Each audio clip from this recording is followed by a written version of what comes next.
Want to know the number one mistake I see sellers make? They overprice their home. And guess what? That almost always leads to more time on the market, price drops, and less money in your pocket in the end. I'm Sarah Breck, a Boise real estate agent who tells it like it is, and today we're diving into how to strategically price your home so you get buyers through the door fast and walk away with the best possible deal. Spoiler, Zillow is not the boss of you. And if you're buying, selling, or just real estate curious, don't forget to check out some of my free resources packed filled with guides, checklists, and videos to help you in this market.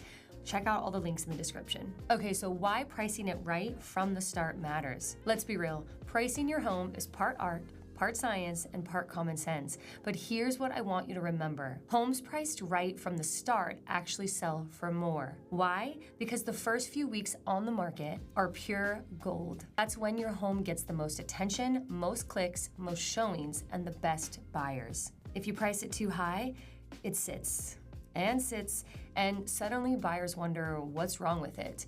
Even if you lower the price later, the momentum is gone. Buyer psychology, what price does to interest? Let's break down how pricing affects buyer traffic. These are some real stats. Pricing over 15% market value, you'll attract about 10% of buyers. Go 10% over, still just 30% of buyers are biting. Price right at market value, you're hitting about 60% of buyers. Go 10% under, you're getting 75% of the buyer pool. And if you price 15% under, you've got attention of 90% of the buyers. Now, does that mean you should always underprice your home? Not necessarily, but it does show how sensitive the market is to pricing. A strategic price can even spark a bidding war. That's how you end up with multiple offers and possibly an offer above asking. Pricing too high, the slow burn. Let's say you have to hit a certain number. I hear this a lot. Well, Sarah, we really want to try to get X amount first and then drop the price later if we have to. And sure, you can do that, but here's what happens.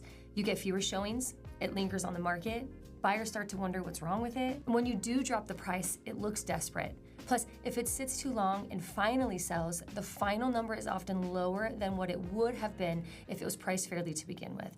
Painful, but true. Pricing strategies above, at, or below market. Let's quickly weigh the pros and cons of each approach. We have pricing above market. If you must net a certain amount, this might feel safer, but you risk a longer sale timeline, appraisal issues, and less buyer interest and cost overall. Pricing at market value, it can be balanced, fewer surprises, more likely to appraise. Agents and buyers recognize it's at fair price, hello showings, and you can get more likely to show up in the search filters. Pricing below market value. This creates urgency, can spark a multiple offer situation, often drives the price back up due to the competition. It can encourage a quick sale and less days on market. Very slight risk if the interest is low, which is rare, you could sell undervalue. So how I determine the right price? Let me pull back the curtain on how I price homes here in Boise. I start with a comparative market analysis, a CMA. Fairly standard to all real estate agent. It means I look at recent sales of similar homes currently under contract, active listings in your price range, and even the occasional expired listing that didn't sell. Then I compare features like size, layout, age, number of bedrooms and baths, upgrades, conditions, amenities, lot size and placement, the neighborhood, school district, proximity to shopping, etc. I'm also looking at sold data history. For example,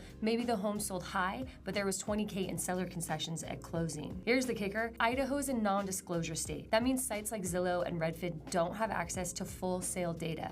So if you're relying on Zestimates, you might as well be pricing your home based on vibes. And I love a good vibe, but not when money is on the line. To get an accurate range, I often go the extra mile, which is I call listing agents of the comparable homes. I preview homes in person if I can. I walk the neighborhood and talk to the locals, and I monitor pricing trends, appraisal shifts, and inventory levels. In other words, I don't just crunch numbers, I study the market hard. What not to base your price on?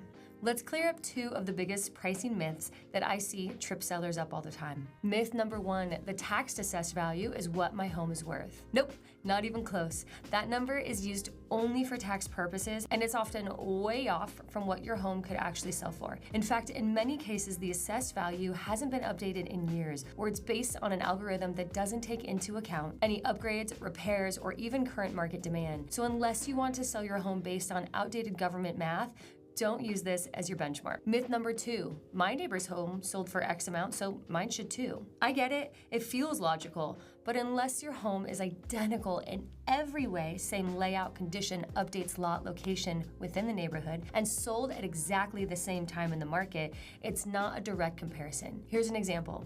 Your neighbor's home may have sold for $600K, but what you didn't see is that they had a brand new kitchen, a finished basement, a corner lot, and maybe they listed during peak buyer demand that spring. Your home might be worth more or less, but the only way to know for sure is to look at the full picture through a detailed market analysis. Bottom line, don't price your biggest asset based on a rough estimate, rumors, or what you think it's worth. The market will tell us the truth, and I'll help you listen. So whether you're just starting to think about selling or you're ready to list next week, pricing is everything. And it's not just about listing, it's about positioning your home to win. Want to dive deeper and see what your home could be worth? I've got a whole bunch of free tools and resources for you, and I would love to chat. And if you're not in the Boise area, so happy to connect you with an agent in your area so that you can start to get an accurate idea of what your home could be worth. Don't forget to like this video if you found it helpful, and subscribe if you're looking for more real estate insights, and I will see you next time.